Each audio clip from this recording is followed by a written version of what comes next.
Hi friends, welcome back to Sana's tips. കേട്ടിട്ട് exam ഇങ്ങ് അടുത്തെത്തിക്കഴിഞ്ഞു.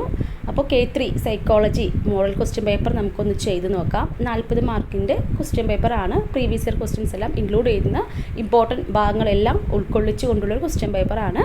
അപ്പോൾ നമുക്ക് നേരെ നമ്മുടെ ക്വസ്റ്റ്യൻസിലോട്ട് പോവാം. ശ്രദ്ധിച്ചിട്ട് വായിച്ചിട്ട് ആൻസർ ചെയ്യുക കേട്ടോ. ഫസ്റ്റ് ക്വസ്റ്റ്യൻ നോക്കാം. The right to education act 2009 came into effect from options 1st April 2010, Option B 4th August 2009, Option C 1st June 2010, Option D 11th November 2009.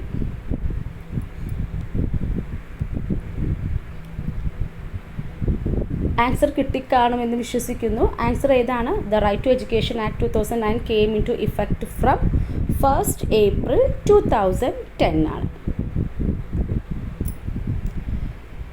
Anorexia nervosa is a characteristic disorder, eating disorder, behavior problems, menstrual disorder. Anorexia nervosa is a എന്ത് disorder ആണ്? Eating disorder ആണല്ലോ. Option B ആണ് right answer, eating disorder. Third question, which agency prepared NCF 2005? Options നോക്കാം. NCTE, NCERT, NUEPA, NCVT. Which agency prepared NCF 2005? ആരാണ്? Option B ആണ് അല്ലേ, NCERT ആണ് prepare ചെയ്യുന്നത്, NCERT.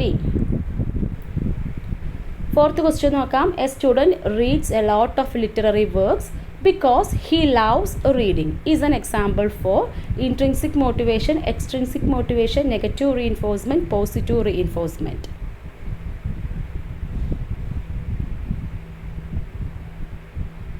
ആൻസർ ഏതാണ് വരിക? ഓപ്ഷൻ എ ആണ്, ഇൻട്രിൻസിക് മോട്ടിവേഷൻ ആണ്. A student reads a lot of literary works because he loves reading അല്ലേ. കുട്ടിക്ക് ഉള്ളിൽ നിന്നുള്ളൊരു മോട്ടിവേഷൻ, കുട്ടിക്ക് അത് വായിക്കാൻ ഇഷ്ടമാണ് അല്ലേ. ഹി ലവ്സ് റീഡിങ് ആണ് പറഞ്ഞത്. So it is intrinsic motivation ആണ്. In sociogram the popular students of the class is known as star, clique, isolate, one way choice. സോഷ്യോഗ്രാമിൽ popular student of the class is known as എന്തെന്നാ പറയുക? ഒരു doubt വേണ്ട, option A തന്നെയാണ്, star ആണ്.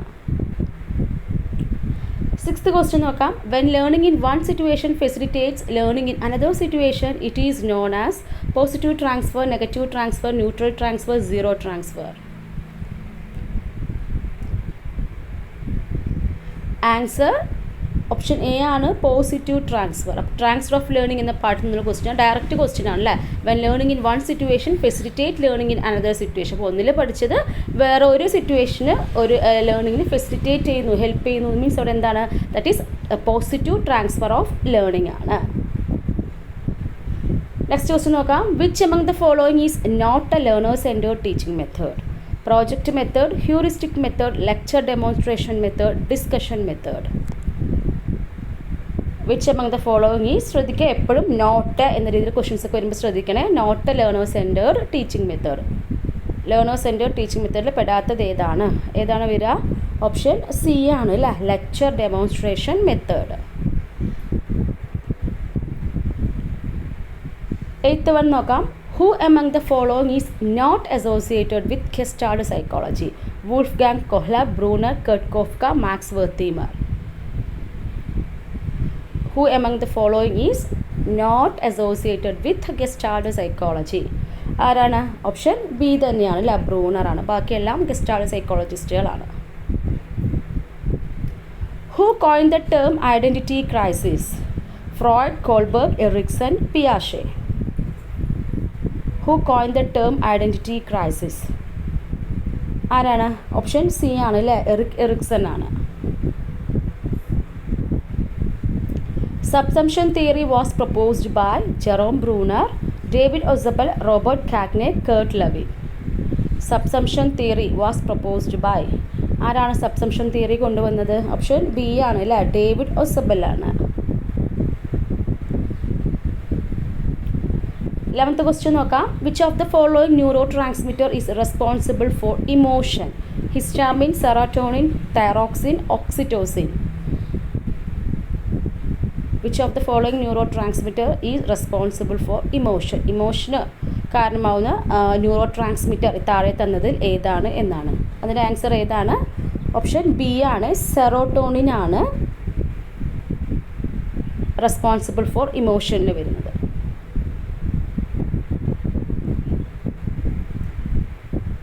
Next one, thinking of every possible use is an example for convergent thinking, reasoning, divergent thinking, none of the above. Thinking for every possible use is an example for. ഇപ്പോൾ എല്ലാ possible എന്ന് പറയുമ്പോൾ തന്നെ നമുക്ക് കിട്ടി ഏതാണ്? Divergent thinking ആണ് അല്ലേ? Divergent thinking. The childhood experience of the learner comes under nature, nurture, both of them, none of them. The childhood experience of the learner comes under ഏതാണ് വരിക? നർച്ചർ ആണ് വരിക. Childhood experience of A learner comes under nurture ആണ്. On which stage of cognitive development the abstract thinking ability develops? Formal operational stage, concrete operational stage, pre-operational stage, none of them. ഏത് cognitive development സ്റ്റേജിലാണ് abstract thinking ability develop ആവുന്നത്? ഏതിലാണ്? Option A തന്നെയാണല്ലേ, formal operational സ്റ്റേജിലാണ് abstract ആയിട്ടുള്ള thinking ability develop ആവുന്നത്. 15th question നോക്കാം. Select the correct expansion for RCI act passed by Indian parliament. Rehabilitation commission of India, rehabilitation centre for individuals, rehabilitation council for intellectuals, rehabilitation council of India. ഇപ്പോൾ RCI ആക്ടിൻ്റെ ഒരു full form or expansion ചോദിച്ചിരിക്കുന്നത് എന്താണ്? ഒരു ഡൗട്ടും വേണ്ട, option D തന്നെയാണ്, rehabilitation council of India.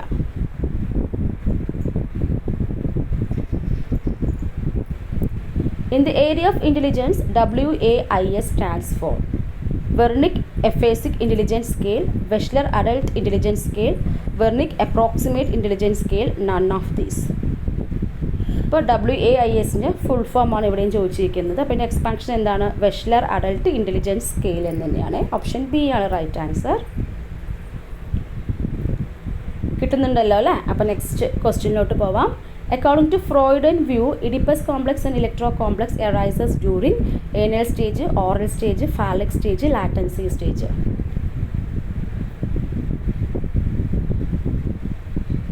Answer ഏതാണ് വരിക? ഓപ്ഷൻ സി ആണ് അല്ലേ, ഫാലിക് സ്റ്റേജിലാണ്. ഇപ്പോൾ ഫ്രോയിഡിയൻ വ്യൂ പ്രകാരം ഇഡിപ്പസ് കോംപ്ലക്സും ഇലക്ട്രോ കോംപ്ലക്സും വരുന്നത് ഫാലിക് സ്റ്റേജിലാണ്.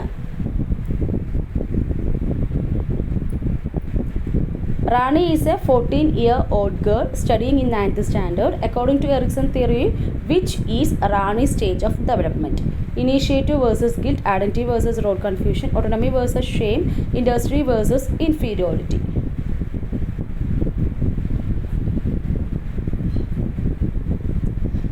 ആൻസർ ഏതാണ്? അപ്പോൾ നമുക്കറിയാം 14 years ഓൾഡ് ഗേൾ എന്ന് പറയുന്നുണ്ട്, 9th സ്റ്റാൻഡേർഡ് പഠിക്കുന്നത്, ദാറ്റ് ഈസ് അഡോളസൻസ് ഏജിലുള്ള കുട്ടിയാണ് അല്ലേ. സോ ഏത് സ്റ്റേജ് ഓഫ് ഡെവലപ്മെൻറ്റിലായിരിക്കും എറിക്സൻ്റെ? ഒരു ഡൗട്ടും വേണ്ട, ഓപ്ഷൻ ബി തന്നെയാണ്, ഐഡൻറ്റിറ്റി വേഴ്സസ് റോൾ കൺഫ്യൂഷനിലാണ്. Ashwin is a high performer in gymnastics. According to Gardner's theory of multiple intelligence, which intelligence helps him to perform? Existential, bodily kinesthetic, spiritual, intrapersonal.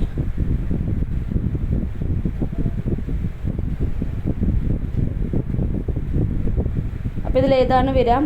High performer gymnastics എന്ന് പറയുന്നുണ്ട് അല്ലേ. So അപ്പോൾ നമുക്ക് answer കിട്ടിക്കഴിഞ്ഞു. ഗാർഡനറുടെ multiple intelligence theory പ്രകാരം ഏതായിരിക്കും help ചെയ്യുന്നത്? Option B ആണല്ലേ, ബോഡിയിലി കിനെസ്തെറ്റിക് ആണ് അല്ലേ, ബോഡിയിലി കിനെസ്തെറ്റിക് ആണ്. 20th ക്വസ്റ്റ്യൻ നോക്കാം. The type theory of personality is associated with Sheldon, Allport, Freud, Cattell. Type theory of personality is associated with ആരുമായിട്ട് കണക്ട് ചെയ്യുന്ന ടൈപ്പ് തിയറി? ഓപ്ഷൻ പറയട്ടെ, ഓപ്ഷൻ എ ആണ്, ഷെൽഡനുമായിട്ടാണ് അല്ലേ. Type theory of personality is associated with Sheldon. Then select the correct and suitable statement for metacognition. Thinking about how others think, thinking about how others think about me, thinking about how others feel, thinking about one's own thinking. അപ്പോൾ metacognition എന്ന് പറയുന്ന ആ ടേമിൻ്റെ കറക്റ്റായിട്ടുള്ള statement അല്ലെങ്കിൽ കറക്റ്റായിട്ടുള്ള meaning താഴെ തന്നിരിക്കുന്നത്. അപ്പോൾ ഇതിൽ ഏതാണെന്നാണ് ചോദിച്ചിരിക്കുന്നത്. ഇപ്പോൾ സൂട്ടബിൾ ആയിട്ടുള്ള സ്റ്റേറ്റ്മെൻറ്റ് ഇതിൽ ഏതാണ് വരുന്നത്? ശ്രദ്ധിച്ചിട്ട് വായിക്കുക. മെറ്റാകോഗ്നിഷൻ എന്ന് വെച്ച് കഴിഞ്ഞാൽ എന്താണ്? Thinking about one's own thinking. Option D ആണ് right answer. Thinking about one's own thinking. 22ാമത്തെ ക്വസ്റ്റ്യൻ നോക്കാം. Vinu learn to conform to social standards. Which area of Vinu's development does this statement indicate? Emotional development, social development, physical development and moral development.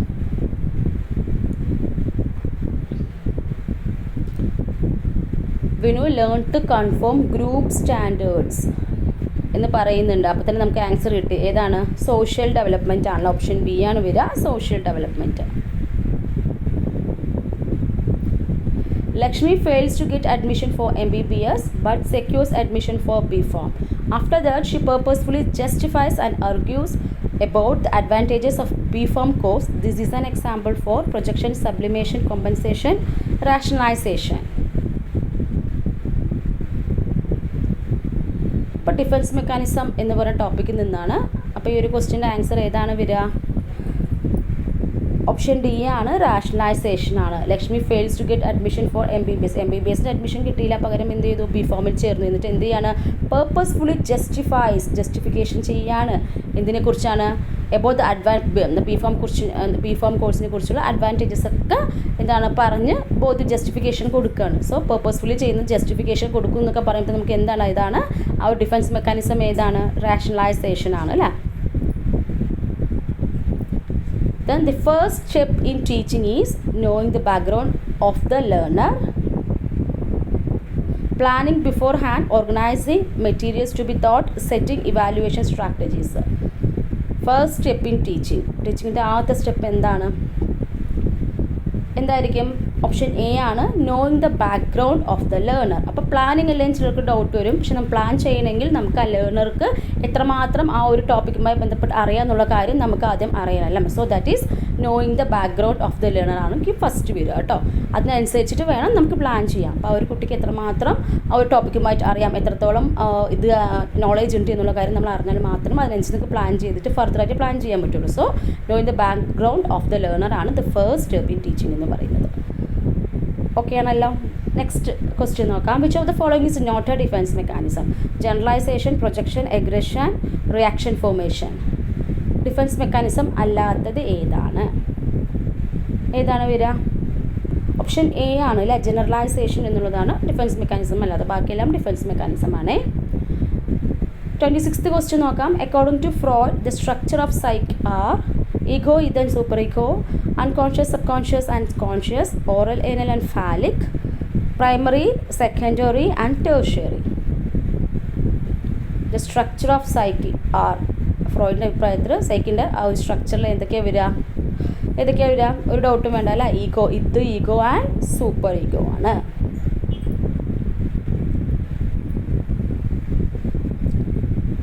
Next question, which of the following is the final stage of psychosocial development as proposed by Erik Erikson? Autonomy versus shame, trust versus mistrust, ego integrity versus despair, identity formation versus identity confusion.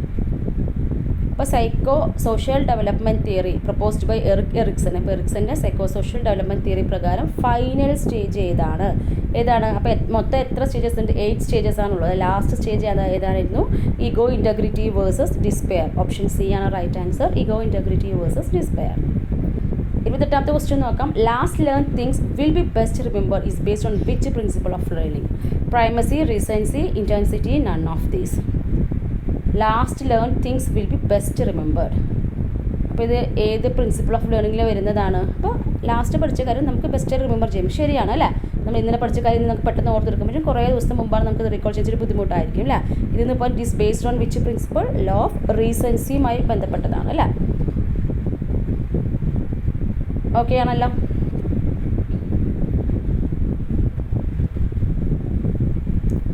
The spiral curriculum is associated with Piaget, Bruner, Skinner, Pavlov. Spiral curriculum കേൾക്കുമ്പോൾ നമുക്ക് answer കിട്ടിയില്ല. Bruner ആണ്. The law of organization is the key factor of learning is by constructivism, Gestalt theory, connectionism, associationism. Law of organization is the key factor of learning is by. അപ്പോൾ law of organization എന്ന് പറയുമ്പോൾ learning key ഫാക്ടറായി കണക്കാക്കുന്നത് ഇതിൽ ഏതിലാണ്? Option B ആണ് അല്ലേ, gestalt തിയറിയിലാണ്. The main hindrance of transfer of learning is ability to generalize teacher-centered methods, meaningful materials, student-centered method. The main hindrance of transfer of learning is, answer ഏതാണ് വരിക? Option B ആണ്, teacher-centred method. അപ്പോൾ തടസ്സം എന്താണ് hindrance meaning കേട്ടോ. അപ്പോൾ transfer of ലേണിങ്ങിൻ്റെ main hindrance അല്ലെങ്കിൽ transfer of learning സംഭവിക്കാൻ ഒരു ഹിൻഡ്രൻസ് ഒരു തടസ്സമായിട്ട് കാണപ്പെടുന്ന ഈ താഴെ തന്നതിലേന്. അപ്പോൾ കാര്യങ്ങൾ ജനറലൈസ് ചെയ്യാന്ന് പറയുമ്പോൾ അതൊരു അപ്പോഴും ട്രാൻസ്ഫർ ഓഫ് ലേണിംഗ് പോസിബിൾ ആണ്. മീനിങ് ഫുൾ ആയിട്ടുള്ള മെറ്റീരിയൽസ് ആകുമ്പോഴും ട്രാൻസ്ഫർ ഓഫ് ലേണിംഗ് പോസിബിൾ ആണ്. സ്റ്റുഡൻറ്റ് സെൻറ്റേർഡ് മെത്തേഡ് ആവുന്ന സമയത്തും ട്രാൻസ്ഫർ ഓഫ് ലേണിങ്ങിന് ഹെൽപ്പാണ്, ഫെസിലിറ്റേറ്റ് ആണ് ചെയ്യുക അല്ലേ. പക്ഷേ ടീച്ചേഴ്സ് സെൻറ്റേർഡ് മെത്തേഡ് ആകുമ്പോഴാണ് അവിടെ ഒരു തടസ്സം ഉണ്ടാവുക അവിടെ ട്രാൻസ്ഫർ ഓഫ് ലേണിങ്ങിന്. So the main hindrance of transfer of learning പറയുമ്പോൾ താഴെ തന്നതിൽ ഓപ്ഷൻ ബി ആണ്, ടീച്ചേഴ്സ് സെൻറ്റേർഡ് മെത്തേഡാണ്. അപ്പോൾ നെക്സ്റ്റ് ക്വസ്റ്റ്യൻ നോക്കാം. A child angrily hits a playmate in the same way that he has been punished at home. It is an example of apparent conditioning, classical conditioning, observational learning, insightful learning.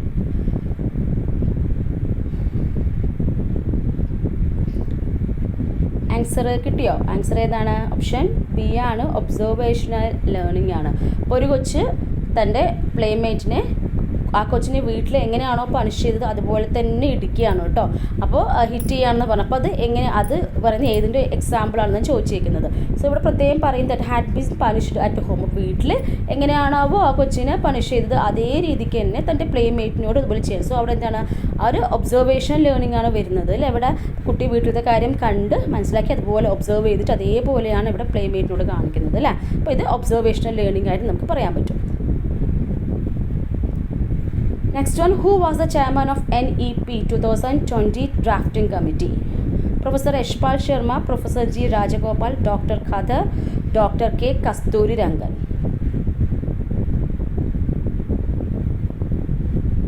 അപ്പോൾ chairman of NEP 2020 drafting കമ്മിറ്റിയുടെ chairman ആരായിരുന്നു? Doctor K കസ്തൂരിരംഗനാണ്. Option D ആണ് right answer. Then 34th question നോക്കാം. Select the most suitable statement related to teaching profession. It is very hard and boring, not challenging, to get good salary and reputation, an ideal and noble profession. അപ്പോൾ teaching പ്രൊഫഷനുമായി ബന്ധപ്പെട്ട ഏറ്റവും suitable ആയിട്ടുള്ള statement എന്താണ്? It is എന്തായിരിക്കും? An ideal and Noble profession തന്നെയാണ് അല്ലേ. An ideal and Noble profession. 35th question നോക്കാം. The MMPI is used to assess memory, intelligence, personality, creativity. MMPI എന്തിനു വേണ്ടിയാണ് യൂസ് ചെയ്യുന്നത്? Minnesota multiphasic personality inventory. Full form തന്നെ നമുക്ക് കിട്ടും അല്ലേ. അപ്പോൾ പേഴ്സണാലിറ്റി ആണ് അല്ലേ. ഓപ്ഷൻ സി ആണ് right answer. Is used to assess personality. 36th ചോദ്യം നോക്കാം. A test is used for predicting a future performance is known as prognostic test, achievement test, diagnostic test, none of the above. Future പെർഫോമൻസിനെ predict ചെയ്യാൻ use ചെയ്യുന്ന test ഏതാണ്? ഏതാണ്? Option A ആണ് അല്ലേ, prognostic test ആണ്. In learning knowledge acquisition process is dash aspect, conative, affective, psychomotor, cognitive. ഇപ്പോൾ ലേണിംഗിൽ നോളജ് അക്വിസിഷൻ പ്രോസസ്സ് എന്ന് പറയുന്നത് ഏത് ആസ്പെക്റ്റിലാണ് കണക്കാക്കുക? നമ്മൾ പറയാം knowledge acquisition process that is related to in which aspect? Cognitive aspect ആണ് അല്ലേ. ഓപ്ഷൻ ഡി ആണ് കോഗ്നിറ്റീവ് ആസ്പെക്റ്റ്. ഓക്കെ ആണല്ലോ, സംശയമൊന്നുമില്ലെന്ന് വിശ്വസിക്കുന്നു. നെക്സ്റ്റ് ക്വസ്റ്റ്യനിലോട്ട് പോകാം. The process by which children become functioning members of a society is dash. Maturation, socialization, modernization, realization.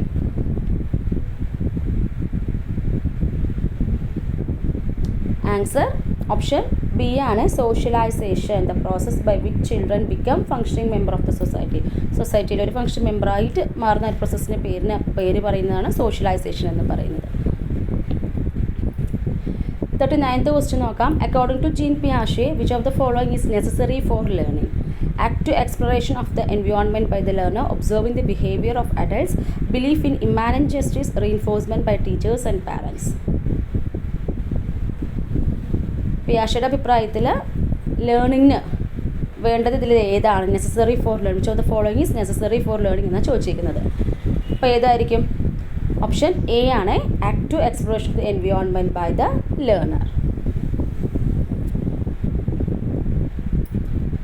Last question, നമ്മൾ 40ാമത്തെ ക്വസ്റ്റ്യൻ ആണ്, നോക്കാം. Which article of the constitution guarantees access to education as a fundamental right?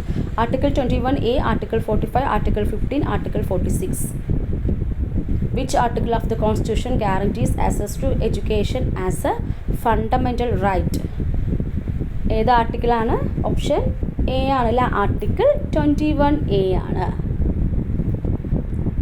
അപ്പോൾ 40-ൽ എത്ര mark കിട്ടി എന്നുള്ള കാര്യം നിങ്ങൾ കമൻറ്റ് ചെയ്യുക. അപ്പോൾ നമ്മൾ ഏകദേശം എല്ലാ പോർഷൻസും കവർ ചെയ്തിട്ടാണ് മോക്ക് ടെസ്റ്റ് ചെയ്തത്. അപ്പോൾ നിങ്ങൾക്കൊരു കുഞ്ഞ് റിവിഷൻ പോലെ തന്നെ ആയിട്ടും ഇങ്ങനെ ഇടയ്ക്കിടയ്ക്ക് എക്സാം അടുത്തെത്താറുമ്പോൾ മോക്ക് ടെസ്റ്റ് ചെയ്യുന്നത് വളരെ നല്ലതായിരിക്കും. നിങ്ങൾ പഠിച്ച കാര്യങ്ങൾ എത്രമാത്രം നിങ്ങൾക്ക് ഓർത്തിട്ട് ആ സമയം ചെയ്യാൻ പറ്റുന്നുണ്ട് എന്നുള്ള കാര്യം നിങ്ങൾക്ക് എന്താ പറയുക, ഏതൊക്കെ ഭാഗം നിങ്ങൾ പഠിച്ചിട്ടില്ല അല്ലെങ്കിൽ ഏത് ഭാഗം നിങ്ങൾക്ക് ടഫാണ് എന്നുള്ള കാര്യങ്ങളൊക്കെ നിങ്ങൾക്ക് മനസ്സിലാക്കാൻ സഹായിക്കുന്നതായിരിക്കും. അപ്പോൾ മോക്ക് ടെസ്റ്റുകൾ കൂടെയൊക്കെ ചെയ്ത് നോക്കണേ. അപ്പോൾ എത്ര മാർക്ക് കിട്ടി എന്നുള്ള കാര്യം കമൻറ്റ് ചെയ്യാൻ മറക്കരുത്. നിങ്ങൾക്ക് ഈ ഒരു സെഷൻ യൂസ്ഫുൾ ആവുകയാണെങ്കിൽ ഒന്ന് ലൈക്ക് ചെയ്യുക, നിങ്ങളുടെ കൂട്ടുകാർക്കെല്ലാം ഷെയർ ചെയ്തിട്ട് സപ്പോർട്ട് ചെയ്യുക. Keep watching all. Thank you.